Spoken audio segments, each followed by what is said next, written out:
They say the forest can tell when you're alone. You start to hear it breathe different, like it's paying attention. That's how it felt my first week stationed at Greenbrier, up in the Smokies.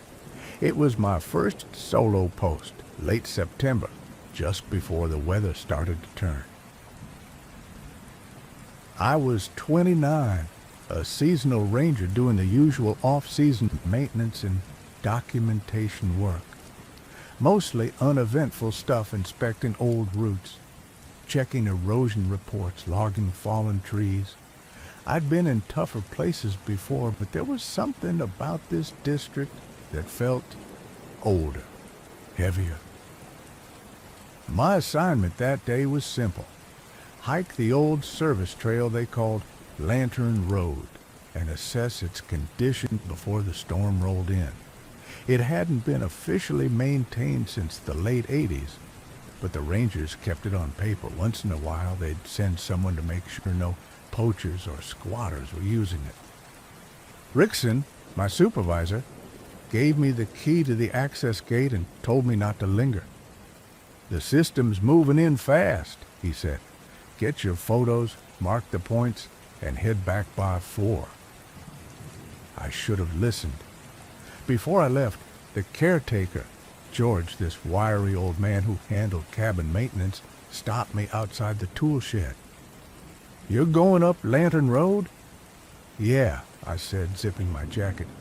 "Just a routine check." He shook his head, slowly. "Don't follow the lights, sweetheart." I thought he was joking. Every park veteran's got a story like that.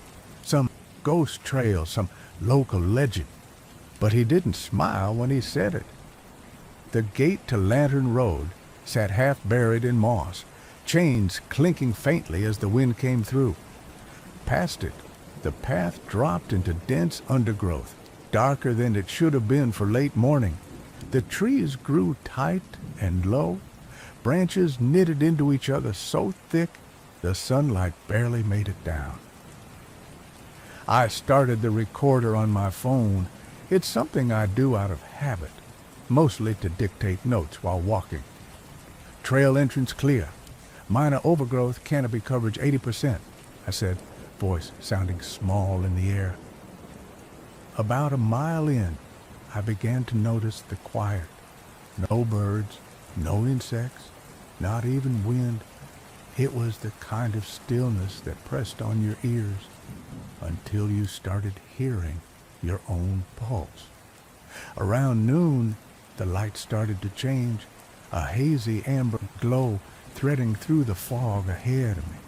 It flickered like a flame moving between the trees. My first thought was another hiker, maybe someone camping illegally. I called out, "Hello, Park Service?" No answer. The light drifted a few yards deeper, slow but steady, like whoever was holding it didn't want to be seen but didn't want to stop either. I followed. Each time I caught a glimpse through the trees, it was farther away, a soft yellow, not LED warmer, like an actual lantern flame. I shouted again, "If you're on the trail, identify yourself." Still nothing but that faint glow weaving through the fog. It led me past where the official trail ended. My GPS showed I'd gone maybe 300 yards beyond the boundary. The brush thickened, the ground sloping down toward a small gully filled with slick mud and roots. I was about to turn back when I saw it again, just at the bottom, shining steady this time. It looked close enough to reach. I took 2 steps down, then stopped. The light didn't move. It just hovered, bright and silent in the mist. Then, and this is the part I still can't explain, it blinked twice, like someone signaling. When I looked away for half a second, it was gone. Everything around me felt wrong after that. The woods had a different kind of quiet, like it was holding its breath again. The temperature dropped, and the smell changed. wet earth mixed with something metallic, sharp, like old pennies. I backed up slowly, trying not to slip on the slope. My boots hit something buried under the leaves, a half-rotted wooden post. I cleared it off with my boot, and that's when I saw the carved letters. LR2, Lantern Road, Marker 2. There weren't supposed to be any intact markers left. I don't remember how long I stood there staring at it. The fog moved like smoke, and for a second, I thought I heard footsteps somewhere behind me faint, pacing just out of sight. I turned my radio on. "This is Ranger Whitaker, base. Do you copy?" Nothing but static. Then, faintly under the static, a whisper of my own voice came through. "Lantern Road. Condition unstable. Turning back now." The exact words I'd said into my phone recorder 15 minutes earlier. I don't know how long I froze, but by the time I started moving again, the forest had gone completely gray. The rain came down hard and fast. I stumbled my way back toward the main trail, the light gone, my radio dead, and the feeling that something was walking parallel to me in the trees. I didn't look back until I reached the gate. When I did, I saw the glow again, small, faint, and steady, sitting at the very end of the path, right where I'd come from. It flickered once, then went dark. I didn't tell anyone about that part when I filed the report. I said visibility was low, trail markers missing, erosion severe, but I left out the light. I told myself it was reflection, my headlamp, the storm, anything else that made sense. But that night, lying in the cabin with rain beating against the roof, I replayed my recording. When it got to the part where I'd said trail entrance clear, there was a second voice right after mine. A whisper. Close. Male. It said, "Welcome back." By morning, the rain hadn't stopped. It came in soft waves that blurred the ridges into gray silhouettes. My window pane trembled with the weight of it, and every now and then I thought I could hear something else underneath. The slow, steady knock of branches against the cabin wall. I hadn't slept much. I kept replaying that recording on my phone until the battery died sometime after 3. Each time, I hoped it would sound different, that maybe the whisper at the end would vanish. But it didn't. It was always there. Welcome back. Soft, male, calm, like it was greeting someone who belonged there. By the time the radio call came through from base, I'd already packed my gear. Rickson's voice was faint through the static. "Trail reports came in. We need new photos before the week's out.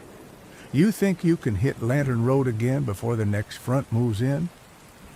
I hesitated, staring at the wet window. "Yeah," I said finally. "I'll take the lower route this time." "Copy that. Don't stay out too long. Those washouts get bad past the ridge." He didn't ask why my voice sounded off. Maybe he thought it was just the weather. I drove out mid-morning. The road was slick with mud and leaf runoff, and the whole mountain looked drowned in mist. The gate to Lantern Road was still chained shut. Same moss, same sagging padlock, but someone had moved the signpost I'd left lying against the fence. It was upright now, cleaned of mud. I didn't touch it. The first stretch of trail looked normal enough. Water pooled where the ruts deepened, fog curled around the branches, and everything smelled heavy, earth and rain and bark. But about a half-mile in, I saw fresh prints on the path, bare footprints, too long, too narrow, leading forward. I followed against every sensible instinct I had. When the trail began to slope down toward the gully, my stomach tightened. That's where I'd seen the light before. Everything looked darker now, as though the rain had washed color out of the forest. I crouched at the same spot where I'd found the post. The marker was still there, LR2, but someone had scratched a new line beside it, just one diagonal mark, freshly carved. I lifted my camera and took a photo. That's when the radio crackled on its own. "Ranger Whitaker," a voice said. It wasn't Rickson. It wasn't bass. It was me. I froze. The voice on the radio repeated my last words, almost in sync with my breathing. That's when the radio crackled on its own. A perfect echo, half a beat behind. I turned it off, heart hammering. But then the forest began to change again. The light dimmed. The air thickened, colder than it should have been even in the rain. Through the fog ahead, something flickered, a dull orange pulse, the same lantern light. It was farther this time, deeper in. I thought about George's warning, don't follow the lights. But I couldn't leave it alone. I needed to know what it was. I kept my pace slow, my boots sinking in mud that seemed to swallow sound. The light moved with purpose, always staying just far enough that I had to keep walking. The trees here were wrong. They grew close together, knotted with thick vines that looked almost like veins. Some had symbols carved into them, circles, lines, repeated patterns I'd never seen before. I started to feel the slope flatten out. The air smelled different again, wet stone, cold metal, and something faintly sweet, like decay. The fog thinned just enough for me to see the ground ahead. And that's when I saw the cave. It was small, barely wide enough to stand upright in, but there was the glow inside, flickering steady against the rock. The entrance looked blackened, like it had been burned long ago. I crouched low and called out, "Park Service, identify yourself." The light didn't move, but I heard a voice from inside, faint, rough. "Whitaker." I froze. It sounded like my father's voice. He'd been gone 10 years. The light brightened once, then dimmed. I took a single step forward, the mud sticking to my boots. The cave's air was heavy, humid like old breath. My flashlight beam caught the glint of water trickling down the walls, but no reflection of glass or metal. The light came from deeper in, its color softer now, like the glow of a flame through skin. And then I saw it. It wasn't a lantern. It wasn't anything man-made. A shape knelt just beyond the curve of the stone wall, tall, thin, its skin the color of wet ash. The light came from inside it, pulsing faintly with each slow, uneven breath. Its hands, if you could call them that, were pressed against the ground, fingers too long, bending wrong. When I shined the beam on it, it turned its head toward me. The movement wasn't right. It twisted like it was remembering how to use its neck. The face was human, but unfinished. No eyes, just smooth folds where they should have been. It spoke again, and this time the voice wasn't my father's. It was mine. "Don't follow the lights." I stumbled backward, hitting the wall, trying to keep the flashlight steady. My breath was ragged, too loud in the close air. The thing rose to its feet, its height wrong for the space, and for one moment it leaned toward me, like it was listening. Then the light inside it flared. Everything went white. When I woke up, I was lying on the trail. My jacket was soaked, my flashlight cracked, my radio silent. The rain had stopped and the forest was gray again. The cave was gone, just a wall of rock, smooth and wet. I made it back to the gate by dusk. Rickson's truck was parked there, lights flashing. He jumped out when he saw me. "Where the hell were you? You didn't check in for 6 hours." 6 hours? I'd left at noon. It should have been barely 3. He said they'd sent a call out around 5 after my last transmission came through. "What transmission?" I asked. He frowned. "The one you made from the lookout. Said you'd finished your sweep, that visibility was clear. We even heard your boots on the cabin floor." I hadn't been anywhere near the cabin. Back inside that night, I tried to record another report. I hit play on the first file to check audio levels, and at the end of my own voice describing the day's route, I heard it again. Not words this time, just breathing, slow, wet. And underneath it, the faint crackle of a flame. When I looked out the window, past the tree line, the rain started again. Down the old slope of Lantern Road, I saw it, just for a second, a soft amber glow moving between the trees. It blinked once, then twice. And even after I turned away, the reflection of that light stayed in the glass, like it was behind me. Story 2. I don't talk about Miller's Hill much. Most folks around here don't even call it that anymore. They just say the old Phil, like it's nothing more than a rise in the back of town where the county dumped gravel and clay for the highway expansion. But before all that, before the dozers came through, that was where we held the fights. You could smell it before you even got close to that mix of blood, tobacco, cheap whiskey and fear, and the dogs. God, the sound of them, it never really leaves you. It's been 40 years since then. I've done my time, made my peace with what I could. Most nights, I just sit on my porch with a can of whatever's cold, listening to the crickets and the wind pushing through the cedar trees. But lately the nights have been different. The coyotes have come down off the ridge bold as hell. My neighbor lost a calf last week. The Anderson boy had 2 goats taken clean out of a wired pen. Folks think it's just a hard winter driving them close, now. But I know that sound. Those aren't coyotes. What I've been hearing after midnight sounds like dogs. Dozens of them. Under the ground. When I first moved back to this property after retiring from wildlife service, I thought I'd finally outrun the noise in my head.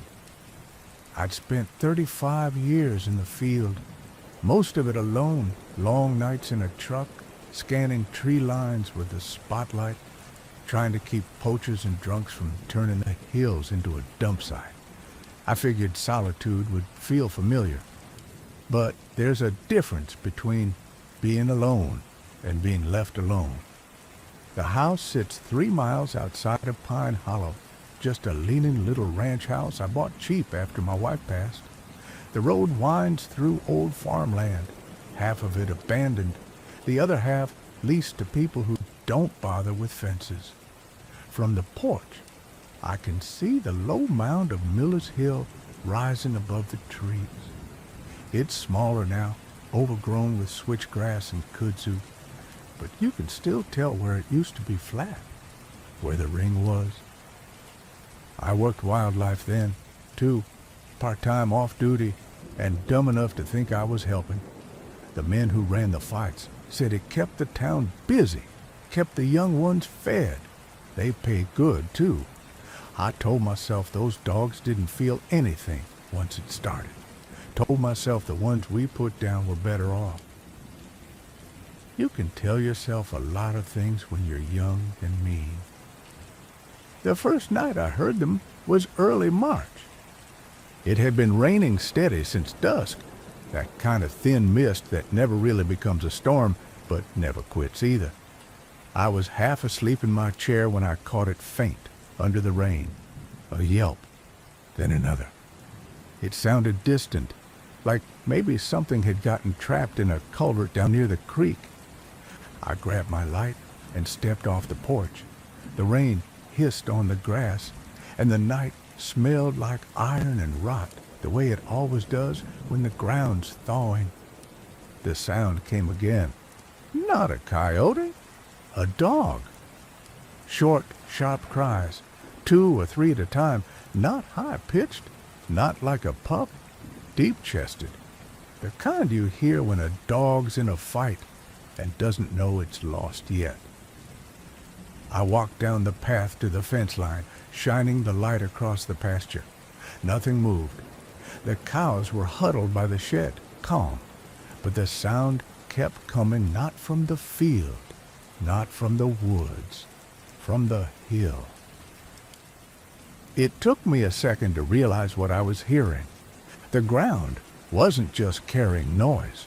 It was vibrating, like something was hitting the underside of it. The cries came up through the earth in muffled bursts, mixed with low growls. I stood there a long time, the rain dripping down my coat, until the sound stopped as sudden as it started. Just the wind after that, and the faint squeak of the gate chain moving in the breeze. The next morning, I went up there. The old path was still visible between the pines, just faint tire ruts and broken stone.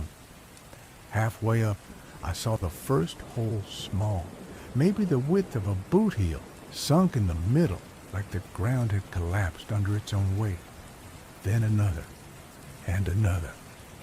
By the time I reached the top, I counted 9 of them. Some looked fresh, like something had been digging from below. The soil was loose, darker than the red clay underneath. I crouched, ran a hand through it. It smelled like wet dirt and something older, not rot exactly, but that sour, sweet smell of meat gone dry and leathery, the smell of a field after a slaughter. For a long time I just stood there looking out at the valley. You could see the highway from here now, the same road they built over half the old town. The asphalt shimmered in the distance, humming with noise. 40 years ago, all you would have heard was the dogs. I tried to tell myself I was imagining things. I even went into town and asked around, said I'd been hearing coyotes, maybe a pack nesting near the fill. Folks nodded, said they'd heard it too, but they laughed when I mentioned it coming from under the hill. One of the older farmers, Dean Miller's boy, just stared at me for a long minute before saying, "Ain't nothing under that hill, Walt. Not anymore." He was wrong. That night, the sound came again, louder this time, closer. It woke me around 2:30, a long, drawn-out chorus of barking, mixed with this low, wet panting that sounded too human to ignore. I went to the window. The moon was out, just enough light to paint the grass silver, and out by the fence line, near the base of the hill, the soil was moving. Not shaking, moving. Like something was crawling just beneath it, pushing upward in slow waves.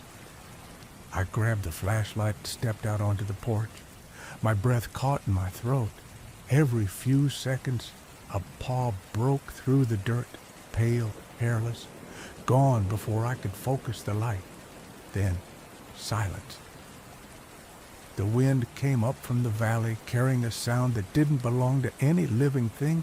I knew a choked howl that rose and fell like it was being dragged through a throat full of mud. And behind it, something worse, the faint rattle of a chain. I didn't go back to bed.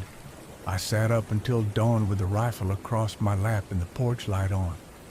By morning, the ground near the fence was still wet but still.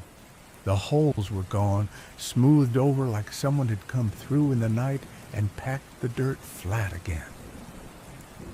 There were paw prints, though not clear, just impressions in the mud. And I could tell, even after all these years, they weren't wild. No spread of claws like a coyote, no narrow pads. These were thick, flat, heavy dog prints. It took me another day before I admitted to myself what it meant. The last fight on Miller's Hill had gone bad. Too many people, too much money on the line. 2 of the dogs locked up too early. One of them, a white pit named Daisy that belonged to a man out of Knoxville. She wasn't supposed to lose, but she did, and the owner didn't take it well. There was a scuffle. Then a gun went off. The crowd scattered. By the time I got back with the truck, the pit was gone buried somewhere up near the ridge with the others. After that, they covered the whole site with fill dirt. The county said it was cheaper than clearing it. Folks moved on. I tried to. But I remember the way Daisy looked before that fight. She wasn't mean. None of them were, really. We made them that way. And now, after all this time, I can still hear her bark low and hoarse, like she's calling from behind a wall. The next few nights blurred together. The sounds came and went. Sometimes I'd hear scratching from the far end of the property, like something trying to claw its way up through the roots. Sometimes I'd wake to the smell of wet fur in the house, even though the doors were locked. The worst was the third night. I woke to barking close right outside the window, heavy paws pacing in the gravel. I didn't turn on the light at first. I just listened. It wasn't frantic barking. It was rhythmic, controlled. Then I heard it, a soft whine, followed by a voice, low, tired, almost human. Good girl. I froze. My breath went cold. That was my voice, my own words, from years ago, back when I used to praise the dogs after a win. The window fogged as something pressed against it from outside. I couldn't see a shape, just the outline of movement, the fog clearing where it touched the glass.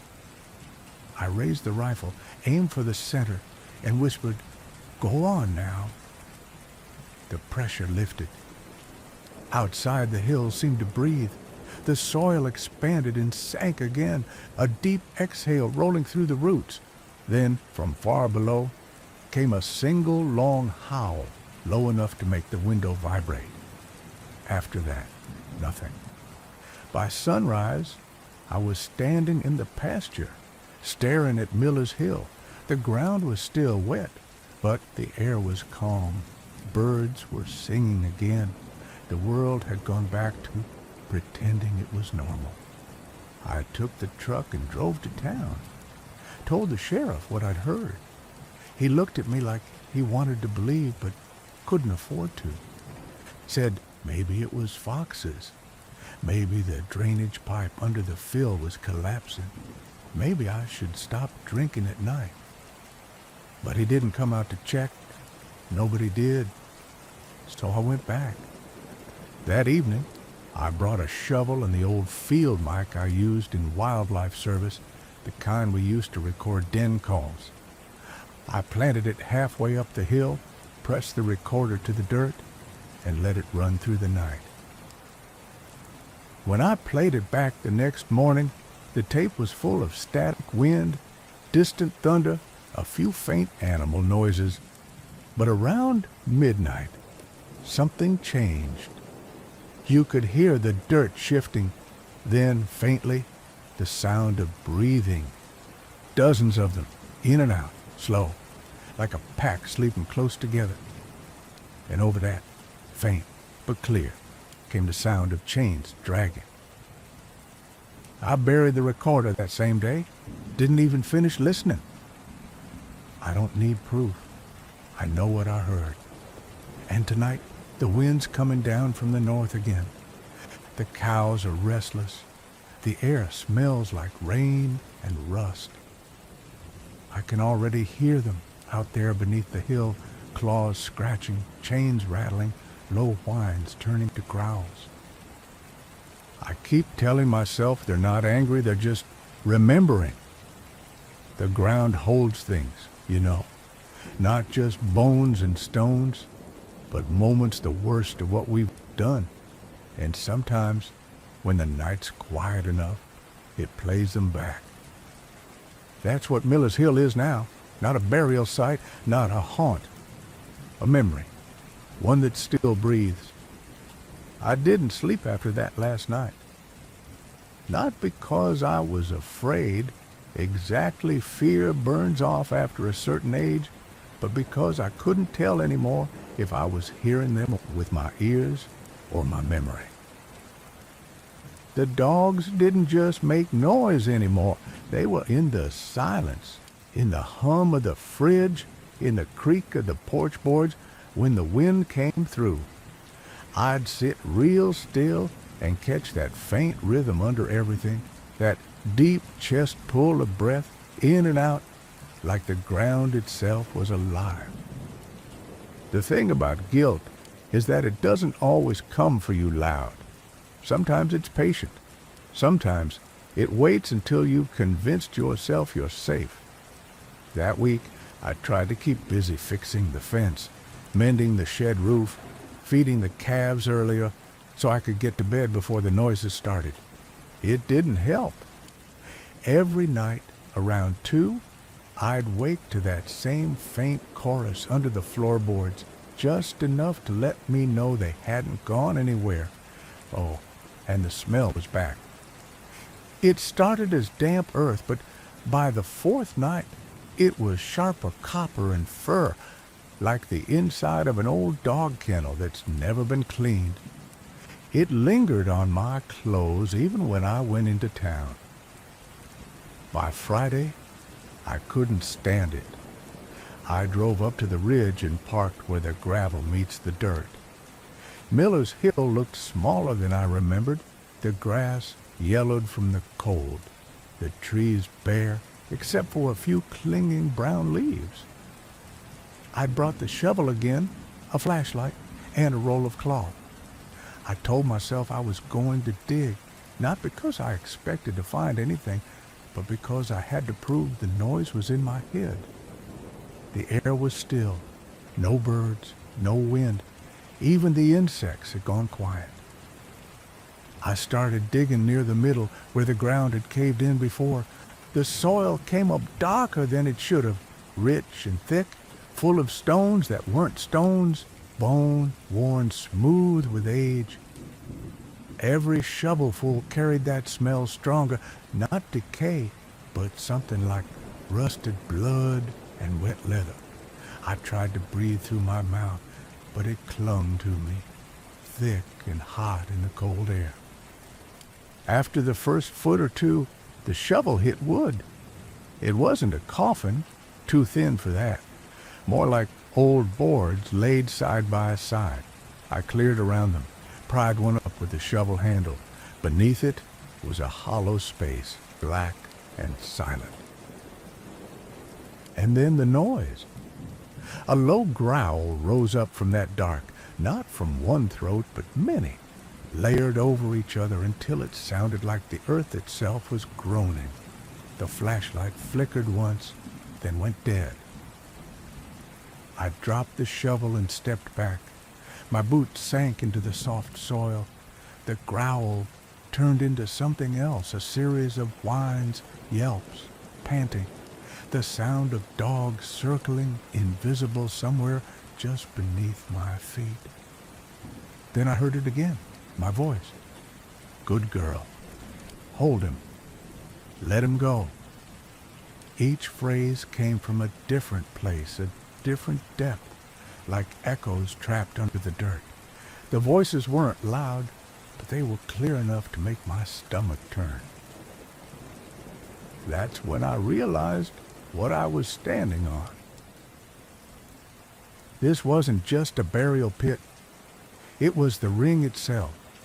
The old fighting pit filled in, packed down, buried under decades of soil.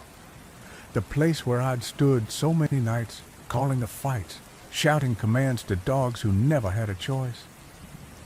And the ground remembered. I ran. I won't lie and say I didn't. I ran down that hill like I was 30 again, mud flying behind me. Didn't stop till I hit the truck. When I looked back, the hill looked normal again, quiet. Just another patch of overgrowth in a dead winter field. But even from there, I could hear the faint rattle of chains. I left the shovel and flashlight up there. Couldn't bring myself to touch them again. For the next few days, I tried to go about things like usual. I told myself the wind had played tricks, that maybe gas pockets under the soil had shifted, making sound, that maybe I'd been breathing too much of that damp air and started hearing my own conscience through the noise. But the dogs wouldn't let me forget. It wasn't just the sound anymore. Things started changing around the house. One morning I found paw prints on the porch, not muddy, but burned into the wood, dark and round, like the boards had been singed. Another day, I woke to find the back door open, the latch still locked from the inside. And then came the smell again, stronger, like wet fur and rot. It seeped out from under the floorboards, filling the kitchen until I couldn't eat. That night, when the howling started again, I didn't grab the rifle. I just sat there in the dark, listening. The sound rolled under the house, through the walls, like something circling. I could hear claws scratching on the foundation stones, chains dragging across the dirt crawl space. Then a new sound joined them, faint, metallic, steady. A hammer, tapping. 3 hits, pause. 3 hits again. I knew that rhythm.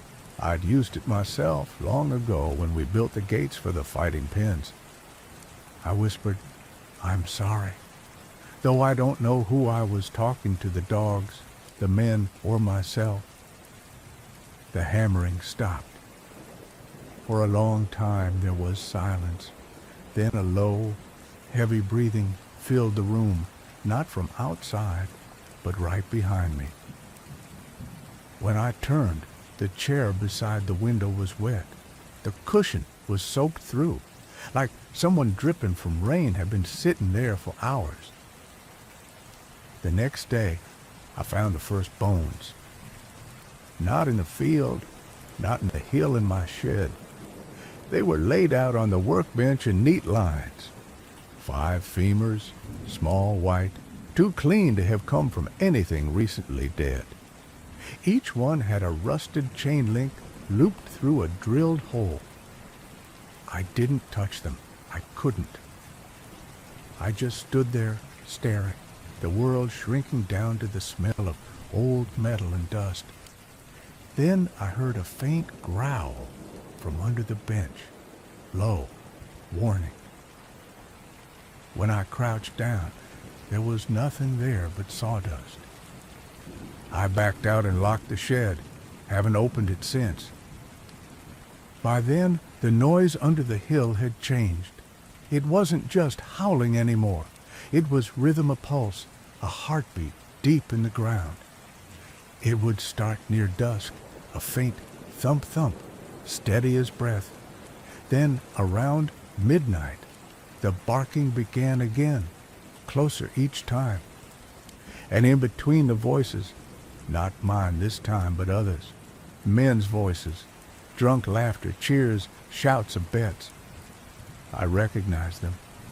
Every one of those men is long dead now, but their voices still called through the soil like an old recording. That's when I realized it wasn't about haunting. It was replaying. The ground was remembering everything we'd made it see. We thought burying the ring would erase it, but all we did was give it roots. By the end of the month, I knew what I had to do. I wrote a letter to the sheriff, told him there was a sinkhole forming on the old miller's property.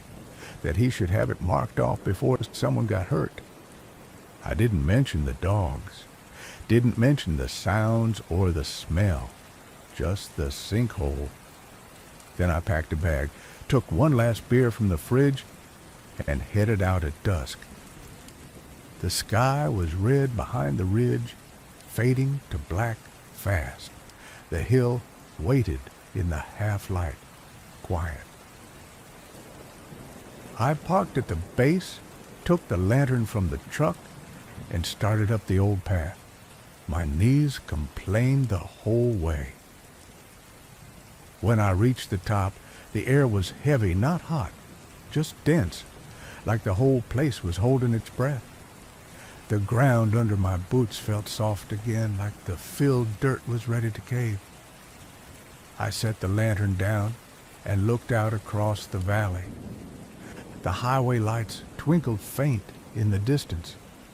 I could hear a dog barking somewhere far off, a real one this time, alive. It made me smile for the first time in weeks. Then the hill sighed. That's the only word I've got for it. The ground shifted and exhaled, and the air went cold enough to sting my lungs. The lantern flickered, and the soil began to sink around my boots. From the center of the hill, a crack opened just a few inches wide, but deep enough that the lantern light couldn't reach the bottom.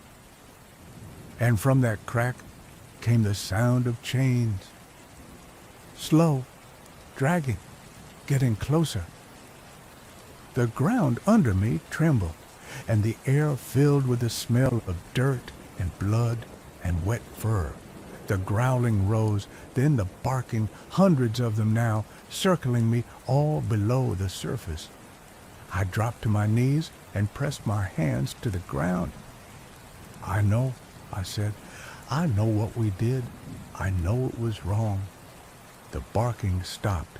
The chains went still. Then, soft and low, a single whine rose up from the crack, the kind a dog makes when it's waiting to be let in. Daisy, I said. My voice broke. I'm sorry. The ground beneath me gave one long shudder. The crack widened, and a rush of warm air came out, thick with that same old smell. For a heartbeat, I thought I saw something, a pale muzzle pushing through the dirt, a flash of white fur slick with mud. Then it was gone. The hill went silent. The wind picked up, scattering dry leaves across the top. I stood there shaking, waiting for something, another noise, a sign, anything. But there was nothing. Just quiet. I took the lantern and walked back down, slow, careful not to look behind me. When I reached the truck, the engine wouldn't start. The battery was dead. So I sat there till dawn, watching the hill through the windshield. It didn't move again. That was 6 months ago. The noises stopped after that night. No more barking, no more digging, no more voices. The air smells clean again. Sometimes when the wind blows from the north, I think I hear a faint jingling like a collar tag hitting metal. But it's gentle, not angry, almost peaceful. I fixed the fence, sold the calves, haven't been up the hill since. I still keep Daisy's tag on the porch, nailed above the door. Found it in the yard a few weeks after that night half rusted, but her name's still clear. I don't know if she forgave me. I don't know if she could. But the land's quiet now, and after all these years, I think that's as close to forgiveness as I'll ever get. When people ask me about the coyotes these days, I tell them they've moved on, that the valley's healing, that nature takes what it's owed one way or another. Sometimes it comes as rain, sometimes as roots and rot, and sometimes, if you listen close enough, it comes as dogs under the hill waiting for a man to finally say he's sorry. So, if you ever find yourself near Pine Hollow and you hear barking on a windless night, don't go looking. It's not coyotes. It's just the earth remembering. Story 3. It gets quiet on the ridge long before the sun's gone. Most folks don't know that about the mountains. They think night drops all at once, switch flips, crickets start, wind moves different. But up here, you can hear the light fading. The birds stop first, one by one, till you realize the last sound you heard was your own breath. Then it's just you, the wood creaking, and whatever the mountain decides to keep awake. I've been posted at Ridge 7 Tower for going on 19 seasons. Blue Ridge District, western face, elevation around 4,300 feet. Closest thing to a neighbor is the roadhead 6 miles down the slope, where the dirt meets the old Ranger Trail. I've got a truck, a radio, and enough canned goods to last 3 weeks at a time before the resupply. Folks ask sometimes why a man my age still takes the ridge work.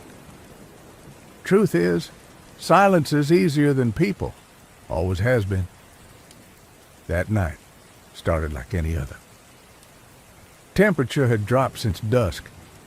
I logged the 9 p.m. visibility report, filed the weather code clear, light wind, 45 degrees, and stepped out onto the catwalk to check for lightning strikes to the south.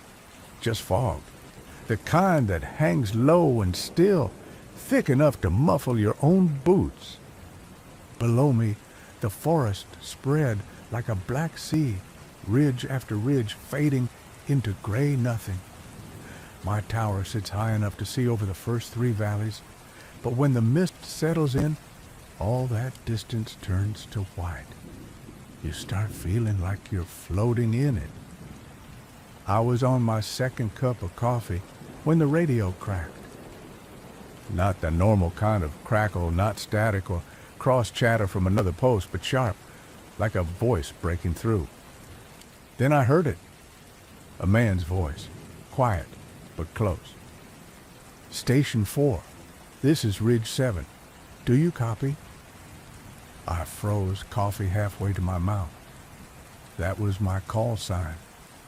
Ridge 7, Station 4 here, I said. Go ahead. There was a pause. Then the same voice, lower this time, ragged, came back. Please, I need help. The line hissed for a few seconds, then silence. I kept the mic keyed. Say again, Ridge 7, you're cutting out. Nothing. I logged the time 21:23 and called dispatch. The operator on duty, young woman named Harris, checked her board and said no transmissions were logged on my frequency since my own at 9. She thought maybe I'd caught a bounce, a stray signal off one of the repeater peaks. But I knew what I heard. The voice had come clean, same ID tone as mine. Same breathing pattern even. I didn't mention that to Harris, just signed off, set the mic back, and listened. The night stayed quiet after that. Around midnight, the wind picked up light gusts, just enough to make the tower moan. I checked the perimeter lamp, tightened the hatch, and turned the dial down low so the static wouldn't drive me crazy. Every now and then, the old mountains make you feel like you're being watched. It's not paranoia, just the way sound travels. A twig pops 200 yards off, and the echo makes it seem 10 feet away. The fog plays tricks, too. Your own light bounces back like someone else's. I remember sitting there at the log desk, writing up the 0 o'clock report. The forest below was black as pitch. Not a glimmer of movement, not a thing alive. Then the radio came on again. This time there was no call sign, just breathing. Not heavy, just steady, same rhythm as mine. I could even hear the faint scrape of chair legs, like whoever it was had sat down at a wooden table. I picked up the mic. "Who's on frequency?" The breathing stopped. Then, barely above a whisper, "Don't go outside." The words came out broken, like the man was right up against the mic, but half afraid to speak. Before I could answer, the transmission cut. The channel went dead silent, not even static, just blank air. I sat there for a long time, hand on the mic, staring at the receiver lights. They flickered once, then went still. When I finally stood up, the room felt wrong, heavier, like the air pressure had dropped. I opened the hatch and stepped onto the catwalk. The fog had thickened into a white wall, swallowing the trees below. I couldn't see 10 feet past the railing. Then, faint but certain, I heard a voice calling from the slope. It wasn't words at first, just the sound of someone yelling against the wind, distant but human. It came from the north side, the steepest part of the ridge. "Hello," I called down. "Ranger post. Identify yourself." The voice echoed back. Same pitch, same tone, but the echo didn't fade. It came again, closer this time. "Ranger post. Identify yourself." I froze. It wasn't an echo. It was me. I went back inside, locked the hatch, and sat with the radio off for the rest of the night. Come morning, everything looked normal again. Fog burned off quick with the sun. Nothing disturbed near the tower. No boot prints on the trail below. I wrote it up in the log anyway. Unverified transmission, possible interference, 21-23-002. When I called it in at 8 o'clock, dispatch checked again. No log signals, no overlapping channels. They asked if maybe I'd picked up one of the fire towers across the state line.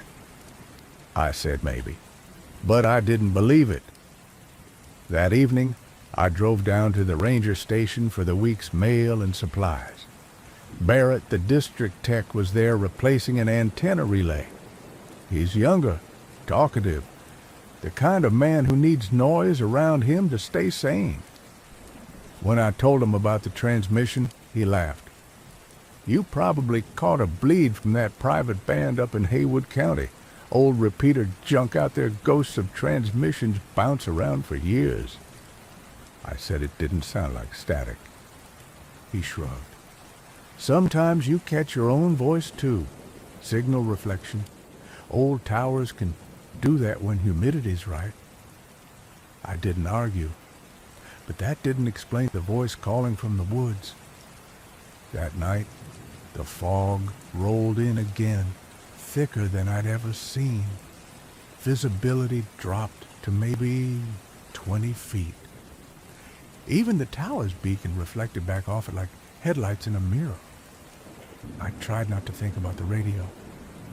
I made my rounds, checked wind direction, logged the readings, cleaned the lenses on the lanterns. Around 10, I heard it again, the faint crackle of my own channel. Then the voice.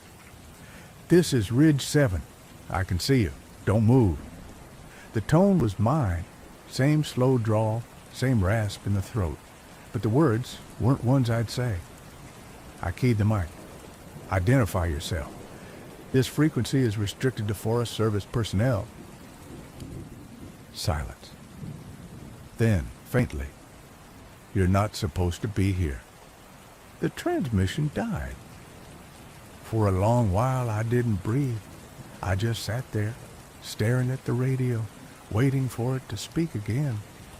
When it didn't, I grabbed my flashlight and stepped out. The fog wrapped the tower tight, thick as smoke. The beam of my light didn't reach the trees, only caught the railing and part of the stairwell below. Halfway down, I stopped. There were footprints in the frost on the steps, not from boots, but bare feet, wide and flat, each toe pressed clear in the thin ice. They led down, not up. As if something had walked out from under the tower, not toward it. I went back inside and locked the hatch again.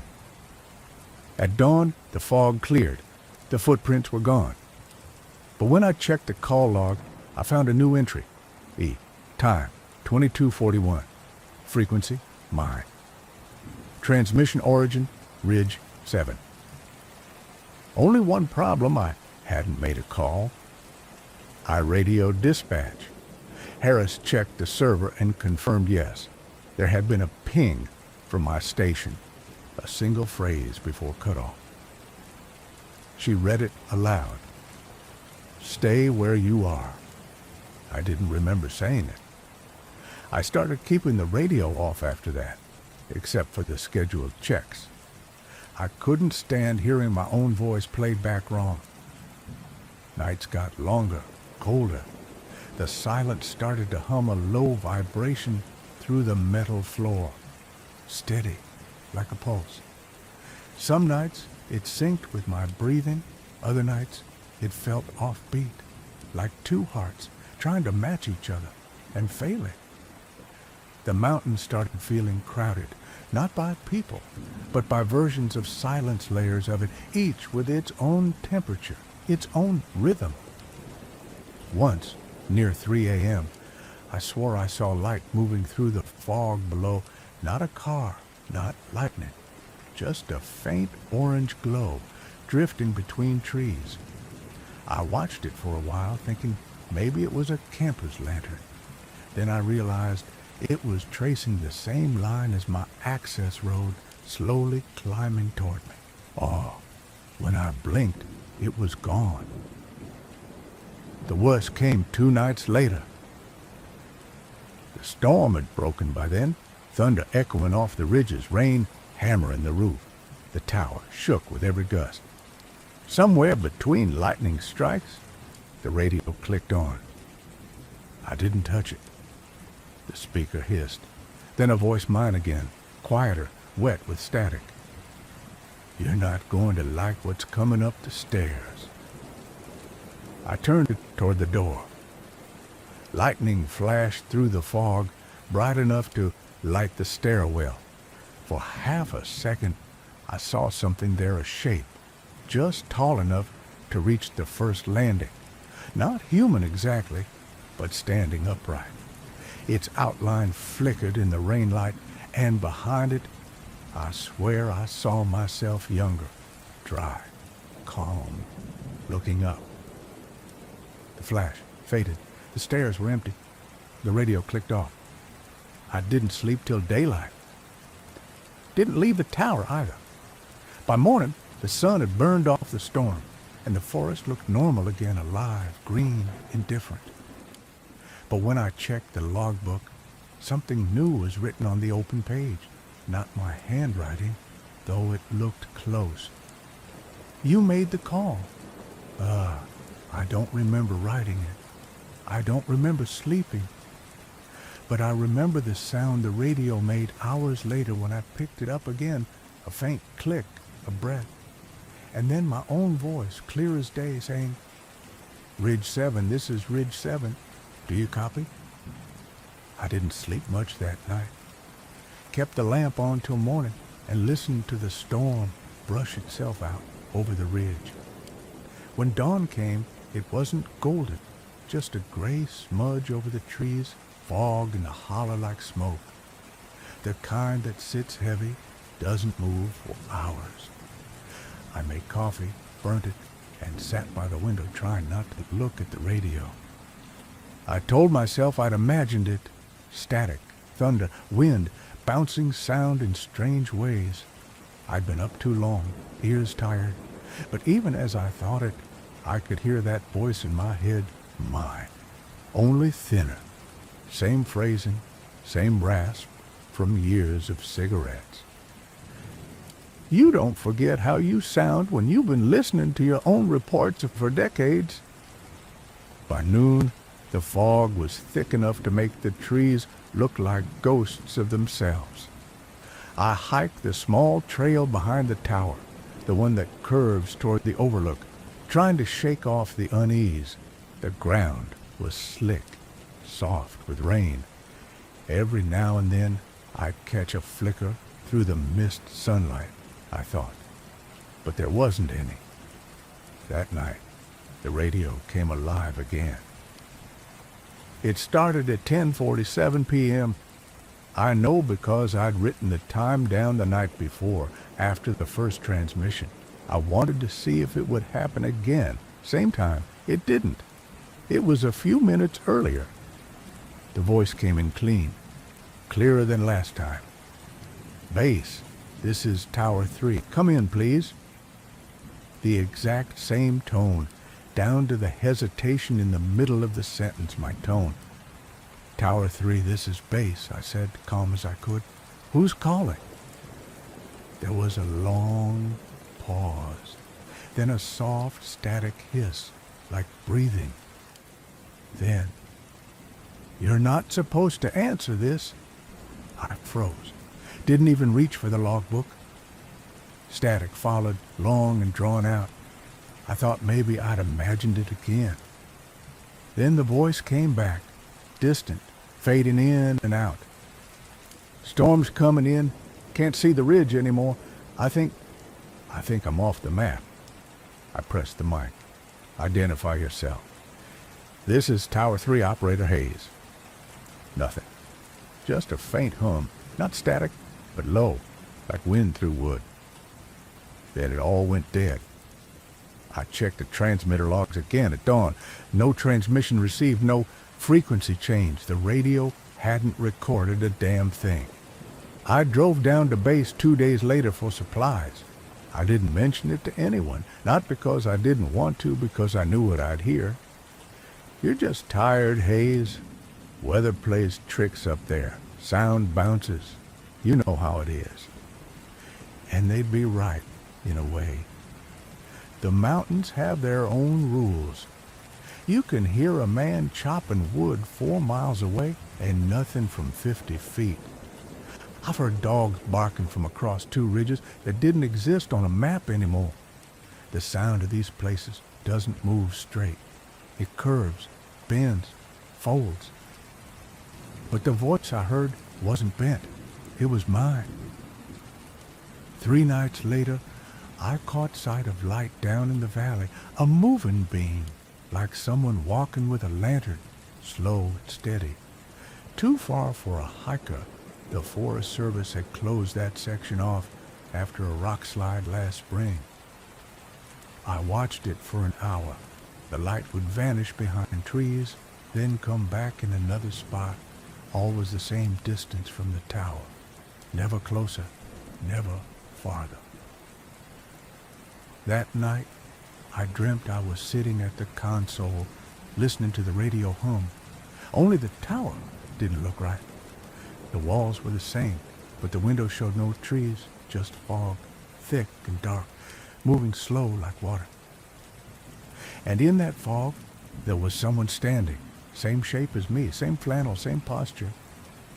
He raised his hand toward the glass, and I woke up. The radio light was blinking. I sat up, half convinced I was still dreaming. The static was faint, but there, and underneath it, barely audible, the same voice saying something over and over. "Don't go outside." That was it. Just that, repeated 3 times. The line cut after the 3rd. I didn't go back to sleep. In the morning, I tried the radio myself. Called every tower, every base frequency I could think of. No reply from anyone. When I finally got a signal from Ridge Post, the operator said all channels had been quiet through the night. I asked if anyone had reported weird transmissions, feedback loops, weather interference, anything. He said no. Sounded distracted, like I'd woken him up. I went back to logging my reports. The wind picked up that afternoon, enough to rattle the shutters. I noticed something strange then. The forest below the ridge looked off, like the tree line was farther than it should have been. I got my binoculars and checked, thinking maybe fog or shadow was playing tricks. The slope on the east side of the tower, the one with the red pine stand, it wasn't there. Just a flat stretch of gray trees I didn't recognize. I looked again the next day, and it was back. I stopped looking after that. The next time the radio came alive, it wasn't the same message. It was me again. Same voice, same tone, but calm, almost whispering. Hayes, if you're hearing this, don't try to find me. Just stay in the tower. I grabbed the mic. Who is this? Static.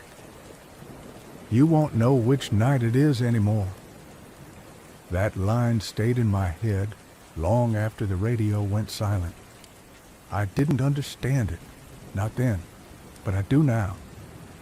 Around the 4th week, something changed in the air. I started noticing the same day repeating itself, little things first. My coffee tin was always half empty, no matter how much I filled it. My logbook entries blurred together. I'd find a page already written in my handwriting about events that hadn't happened yet. November 3rd, for instance. I flipped open the page one morning and saw, light returned, voice clear. Don't answer this time. I thought I'd written it as a reminder, but the date didn't line up. November 3rd hadn't come yet. That night, the radio blinked again. I didn't answer. After a while, you stop feeling scared. You just start feeling thinned out, like there's less and less of you each day. The quiet up here is too complete. It eats at the edges of thought. You start hearing yourself talk in echoes long after you've gone quiet. When I did finally leave the tower for a day, it was because of the light again. I couldn't ignore it anymore, that same moving glow on the lower ridge. I packed my radio, a flashlight, and my sidearm. Started down the trail around dusk. The air felt wrong, heavy, flat, with no echo when I walked. Every step sounded swallowed, like the ground didn't want to admit I was there. The light moved slow ahead of me, weaving through the trees. I followed for nearly an hour before it stopped. When I reached the clearing, I saw the tower of my tower standing in front of me. I thought I'd circle back, but the ridge slope was different. The trees leaned away. The dirt road ended abruptly behind me. The light I'd followed flickered once and went out. Then the radio crackled. Tower 3, this is base. You still up there? It was my own voice from earlier that evening. Static. Then the same voice again, closer this time. Hayes, don't walk any further. I turned toward the sound. There was nothing but the fog moving like breath. I backed up toward the trees, but every direction looked the same. I don't remember how I made it back, only that when I woke up, it was morning, and I was in the tower, boots still wet from the rain. My logbook was open to a new page. In my handwriting, you found the wrong night again. It's been weeks now, maybe months. Hard to tell. The days blend together. Sometimes I hear the voice again, always the same, always mine. Sometimes it calls from the radio, sometimes from outside the tower, down where the tree line starts. I don't answer anymore. I just sit here and wait for dawn, when the mist turns blue and the forest breathes slow. I tell myself this is still 1980, that I'm still stationed up here like before. But sometimes when the fog clears just right, I can see another tower across the ridge. Same shape, same antenna, same small lantern glow in the window. And when I blink, it's gone. The last line I ever wrote in the logbook reads, "If anyone finds this, don't call back.